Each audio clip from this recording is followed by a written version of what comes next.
tulabye nnyo nti tukulidde mu nsi ng'abantu tebayigiriziddwa nnono za Katonda, birowoozo bya Katonda, ne bakula nabo ne batukuza nga kye baabawa nabo kye batuwa. Ofuluma ewaka maama n'akubuulirirawo n'agamba ne tuli baavu, ojja kutambula ne bino ebisiraani byawana ewaffe, ogenda okoona ow'ebinyeebwa, lekerawo ogenda nga weemasagga, tambula nga weegendeza ate koonoobiikoona nze nkuwaayo ne bakutwala. Maama n'asooka akutiisa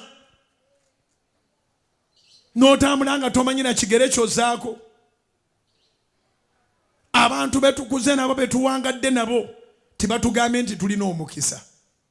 Abatugambye twasiraana, batugambye twakolimirwa, batugambye tulina ennaku eyoza lumonde, batugambye tulina ennaku enyooka butaaba.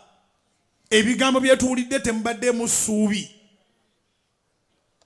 Kati gwe nga bw'omaze okufuuka omuntu omukulu, weegambe ebyandibadde ebyabazadde bo, weegambe n'ebibyo, naye nga weegambira mu Katonda.